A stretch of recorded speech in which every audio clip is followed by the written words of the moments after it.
As the first-class cabin filled with the hum of quiet chatter and clinking glasses, a black CEO stood in the boarding area, eyes scanning the boarding gate.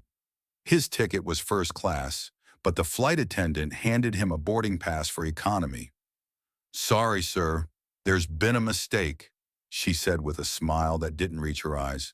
He smiled back, an icy, controlled smile. He was used to being overlooked, but today things were different. Today he would show them just how wrong they were. Jalen Carter had built his fortune from the ground up.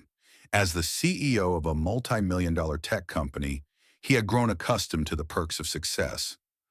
Luxury cars, lavish dinners, and first-class flights were just part of his lifestyle. But this flight from New York to California, on one of the nation's largest airlines, was supposed to be just another routine trip. The staff at the gate didn't know who he was. To them, he was just another black man. Their casual disregard for his status was almost laughable until it wasn't. They had assumed that he didn't belong in the premium cabin. His first-class seat had been inexplicably reassigned to someone else, a situation that rarely, if ever, happened to passengers of his stature. The more he thought about it, the more the incident nagged at him. This wasn't an error. It was a deliberate act of racial prejudice. Wait a second, and tell us where you're watching from in the comments. Don't forget to subscribe for more powerful stories like this. He had been bumped to economy. He had been placed at the back of the plane, just like the countless other black travelers who were still subject to microaggressions and discrimination, no matter how successful they were. Jalen's eyes narrowed as the flight attendant asked him to step aside while the line moved forward. "Let's get this sorted out," she said, but her tone was dismissive. She was trying to hurry him along, but Jalen wasn't moving. He held his ground, his calm demeanor now a cloak for the storm brewing within him. The more he waited, the more his frustration built. He could feel the eyes of the other passengers, most of them white, glancing at him curiously, some with a hint of judgment. A few whispered to one another, likely questioning why he wasn't already in his seat. He knew the script too well. He had seen it countless times before. A black man in a high place was always looked at with suspicion. But this time, Jalen wasn't going to let it slide. This time, he would take control. He pulled out his phone, unlocking it with a tap. He didn't need to shout, didn't need to make a scene. He knew exactly who to call. A few seconds later, the voice on the other end of the line answered. "Mr. Carter, how can I help you?" "Get me the CEO of this airline now," he said, his voice measured but full of intent. The voice on the other end hesitated, but Jalen didn't give them the time to protest.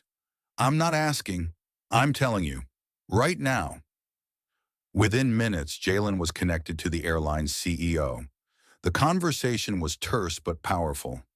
Jalen laid out precisely what had happened, keeping his tone calm and collected, despite the anger simmering underneath. He told the CEO that this wasn't just a mistake, it was systemic racism, the kind of discrimination that had been allowed to fester. He made it clear that this behavior had no place in their business or industry. "Fix it," Jalen said, "or the entire company will feel the consequences." There was a long pause. The airline CEO, now realizing the gravity of the situation, stammered an apology. But Jalen wasn't finished. He had made his call, but couldn't let this incident slip away quietly. He clicked the button on his phone, setting a series of high-priority messages into motion. Jalen's legal team, public relations experts, and influential business contacts began their calls immediately. News outlets were contacted. The airline's board of directors was put on notice. And just as the flight was about to depart, Jalen's final message came through. A threat, not to him personally, but to the airline's entire reputation. "Shut the entire airline down," he told them. "I'll make sure the world knows what happened here today." As the words left his lips, the scene at the gate shifted. The atmosphere grew tense. A few seconds later, a flight supervisor hurried over. She apologized profusely and handed him a new boarding pass, one for the first-class cabin. It wasn't enough. "I'll be speaking with your executive soon," Jalen said, his tone still cool but cutting. The rest of the flight passed in relative silence for Jalen.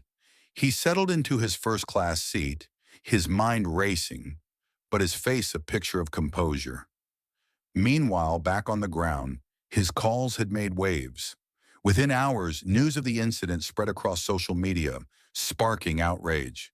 The airline issued a public apology, acknowledging their failure to provide proper service. However, that wasn't the end of it. Jalen had made his point.